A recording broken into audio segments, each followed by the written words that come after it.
RSSನ ಪ್ರಮುಖ ಹುದ್ದೆಗಳನ್ನು ನಿರ್ವಹಿಸಿ ಈ ಬೆಳಾಲು ಭಾಗದಲ್ಲಿ ಬೆಳ್ತಂಗಡಿ ಭಾಗದಲ್ಲಿ ಅತ್ಯಂತ ಹೆಸರನ್ನು ಪಡೆದುಕೊಂಡಿರುವಂತಹ ಪ್ರಸಾದ್ ಬೆಳಾಲ್ ಅವರು ನಿನ್ನೆ ಸಾವನ್ನಪ್ಪಿದ್ದಾರೆ. ಇವತ್ತು ಅವರ ಅಂತಿಮ ದರ್ಶನ ನಡೀತಾ ಇದೆ. ಈ ಅಂತಿಮ ದರ್ಶನದ ಸಂದರ್ಭದಲ್ಲಿ ಅವರ ನಿವಾಸಕ್ಕೆ ವಿಧಾನ ಪರಿಷತ್ ಸದಸ್ಯರಾಗಿರುವಂತಹ ಕಿಶೋರ್ ಕುಮಾರ್ ಅವರು ಭೇಟಿಯನ್ನು ನೀಡಿದ್ದಾರೆ. ಸರ್ ನಮಸ್ತೆ.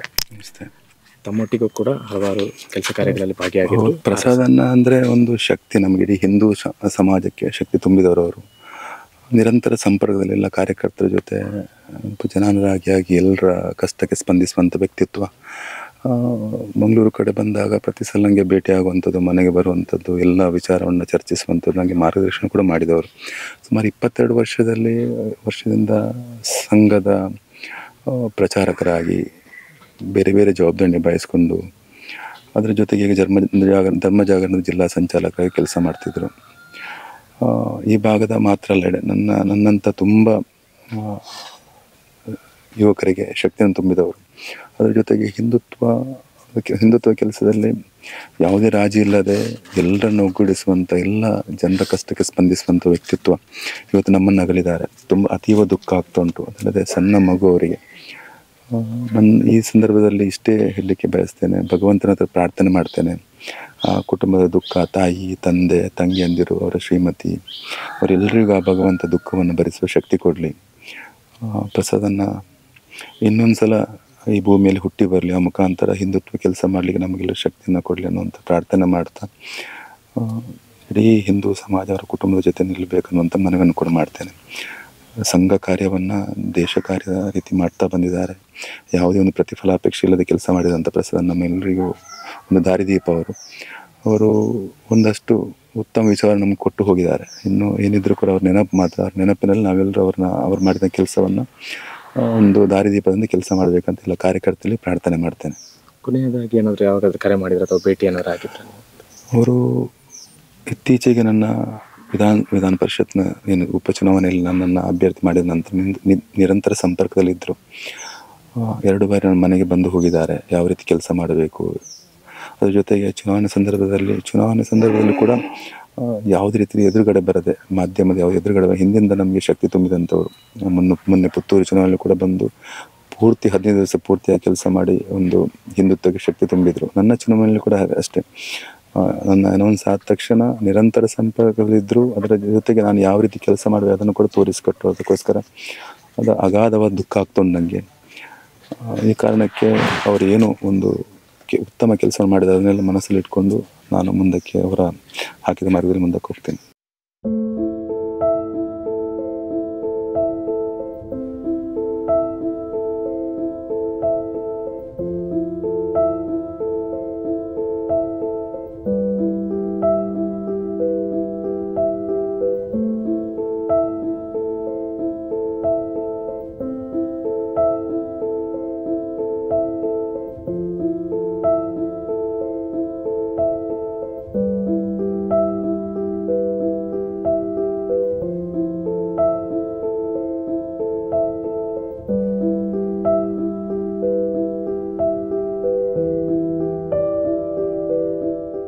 ಸಂಘ ಪರಿವಾರದ ಅನೇಕ ಹುದ್ದೆಗಳನ್ನು ಯಶಸ್ವಿಯಾಗಿ ನಿರ್ವಹಿಸಿ ಗ್ರಾಮಗಳಲ್ಲಿ ಹಳ್ಳಿಗಳಲ್ಲಿ ಸಂಘದ RSSನ ತತ್ವಗಳೇನಿದೆ ಅದನ್ನು ಪ್ರಸರಿಸುವಂಥ ಕೆಲಸವನ್ನು ಮಾಡಿದಂತಹ ಪ್ರಸಾದ್ ಬೆಳಾಲ್ ಅವರು ಸಾವನ್ನಪ್ಪಿದ್ದಾರೆ. ಅವರಿಗಾಗಿ ಅವರ ಇಡೀ ಕುಟುಂಬ, ಅವರ ಅಭಿಮಾನಿಗಳು, ಅದರ ಜೊತೆಗೆ ಅವರ ಸ್ನೇಹಿತರು ಎಲ್ಲರೂ ಕೂಡ ಕಂಬನಿಯನ್ನು ಮಿಡಿತಾ ಇದ್ದಾರೆ.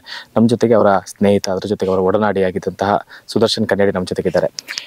ಹಲವಾರು ವರ್ಷಗಳಿಂದ ನೀವು ತುಂಬ ಒಟ್ಟಿಗಿದ್ದವರು, ಹಲವಾರು ಸಂಘ ಪರಿವಾರದ ಕೆಲಸಗಳನ್ನು ಕೂಡ ಮಾಡಿದವರು. ಸಂದರ್ಭದಲ್ಲಿ ಖಂಡಿತವಾಗ್ಲೂ ನಿಮಗೆ ಆ ದುಃಖ ಇದೆ ಅನ್ನಿಸ್ತಾ ಇದೆ.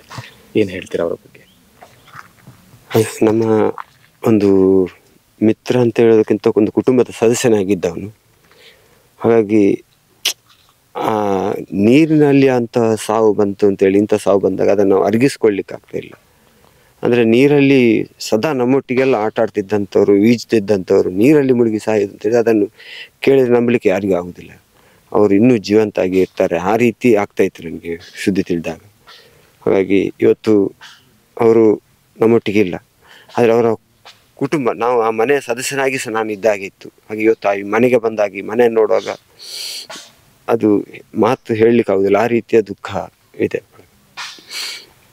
ಗ್ರಾಮಗಳಲ್ಲಿ RSSನ ತತ್ವಗಳನ್ನು, ಅದು ಕೂಡ ಈ ಹಳ್ಳಿ ಪ್ರದೇಶಗಳಲ್ಲಿ ಬೆಳಗಿನ ಪ್ರತಿಯೊಂದು ಜನರು ಈಗ ಅವರ ಅಂತಿಮ ದರ್ಶನ ಪಡೆದಂಥ ಸಂದರ್ಭದಲ್ಲಿ ಗೊತ್ತಾಗುತ್ತೆ ಎಷ್ಟು ಅವರು ಕೆಲಸಗಳನ್ನು ಮಾಡಿದ್ದಾರೆ ಅಂತ ಹೇಳಿ. ಅವ್ರ ಜೊತೆಗೆ ಇದ್ದವರು ಏನೆಲ್ಲ ಒಳ್ಳೆ ಕೆಲಸಗಳನ್ನು ಮಾಡಿದ್ದು ಸಮಾಜಕ್ಕೋಸ್ಕರ RSS ಮುಖ್ಯ.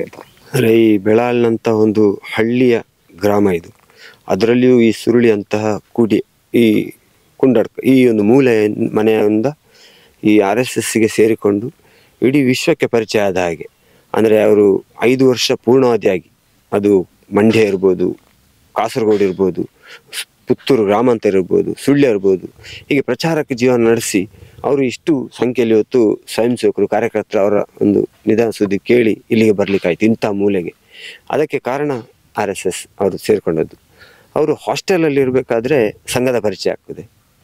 ಈಗ ಇವತ್ತಿಲ್ಲಿ ಬಂದಿದ್ದಾರೆ ಗುರುರಾಜ್ ಗಂಟೇಳಿ ಅಂತ, ಅವರ ಸಂಪರ್ಕಕ್ಕೆ ಸಿಕ್ಕಿ ಅವರು ಶಾಖೆಗೆ ಬರ್ತಾರೆ. ಆನಂತರ ಒಬ್ಬ ಸಾಮಾನ್ಯ ಒಬ್ಬ ಬಡ ಕುಟುಂಬದಲ್ಲಿರೋನು ಇಷ್ಟು ಎತ್ತರಕ್ಕೆ ಬೆಳೀತಾರೆ. ಹಾಗೆ ಇವತ್ತು ಅವರು ಅವರ ಜೀವನದಲ್ಲಿ ಎಷ್ಟು ಸಾಧಿಸಬೇಕು ಅಷ್ಟನ್ನು ಸಾಧಿಸಿದ್ದಾರೆ. ಇನ್ನೂ ಕೆಲಸ ಇತ್ತು ಅವ್ರು ಮಾಡಲಿಕ್ಕೆ, ಆದರೆ ಅದನ್ನು ಬಿಟ್ಟು ಹೋಗಿದ್ದಾರೆ ಅಂತೇಳಿ ದುಃಖ ಆಗ್ತದೆ ಅಷ್ಟೇ. ಸರಳತೆ ಅವರನ್ನು ಗಮನಿಸಿದ್ರೆ, ಒಂದು ಲುಂಗಿ ಬಿಳಿ ಶರ್ಟ್ ಬಿಟ್ಟರೆ ಬೇರೆ ಯಾವುದು ಆಗ್ತಾ ಇರಲಿಲ್ಲ. ಸಾಮಾನ್ಯ ಅದು ಪ್ರಚಾರಕ ಜೀವನದಲ್ಲಿ ಸರಳತೆ ಜೀವನ ಇರುವಂಥದ್ದು, ಅದನ್ನು ಅವರು ಮೈಗೂಡಿಸ್ಕೊಂಡಿದ್ರು. ಅವರು ಪ್ರಚಾರಕ ನಿವೃತ್ತಿಯಾಗಿ ಬಂದಾಗ ನನ್ನ ಹತ್ರ ಒಂದು ಚಿತ್ರ, ಆಗ ನಾನು ಅವರಿಗೆ ಒಂದು ಪ್ಯಾಂಟ್ ಕೊಡಿಸಿದ್ದೆ. ಅದರ ಫೋಟೋ ಎಲ್ಲ ಈಗ ಒಮ್ಮೆ ನೋಡುವಾಗ, ಈಗ ಅವರು ಮತ್ತು ಅದನ್ನು ಧರಿಸ್ತಿರ್ಲಿಲ್ಲ, ಈಗ ಅವರು ಲುಂಗಿ ಮತ್ತು ಅಂಗಿ, ಸರಳತೆ ಜೀವನದಲ್ಲಿ ಮತ್ತು ಎಲ್ಲಿಯೂ ಹೋಗಿ ಬದುಕುವಂತಹ ಜೀವ ಆಗಿದ್ರು. ನಮ್ಮೊಟ್ಟಿಗೆ ಅವರು, ನಾನು ಪ್ರಯಾಗಲ್ಲಿ ಕುಂಭಮೇಳ ಆದಾಗ ಅರ್ಧ ಕುಂಭ ಆಗಿತ್ತು, ಆಗ ಅವರು ಬಂದಿದ್ರು. ಆಗಲೂ ಒಟ್ಟಿಗೆ ಕರ್ಕೊಂಡು ನಾವು ಎಲ್ಲಿ ಹೋಗುದಿದ್ರು, ತಿರುಪತಿ ಹೋಗಿದ್ದೆ ಒಟ್ಟಿಗೆ. ಇಲ್ಲಿ ಉಜಿರೆ ಬೆಳ್ತಂಗಡಿ ತಾಲೂಕಿನ ಎಷ್ಟು ಜಲಪಾತ ಇದೆ, ಬೆಟ್ಟ ಇದೆ, ಅದಕ್ಕೆ ಒಟ್ಟಿಗೆ ಹೋಗಿದೆ. ಮನೆಯ ಕಾರ್ಯಕ್ರಮ ಇದಕ್ಕೆಲ್ಲ ಒಟ್ಟಿಗೆ ಅವರೊಂದು RSS ಮಾತ್ರ ಅಲ್ಲ, ನಮ್ಮ ಕುಟುಂಬ ಸದಸ್ಯರಾಗಿದ್ರು ಅಂತೇಳಿ ನಾನು ಹೇಳಲಿಕ್ಕೆ ಬಯಸ್ತೇನೆ ಅಷ್ಟೇ.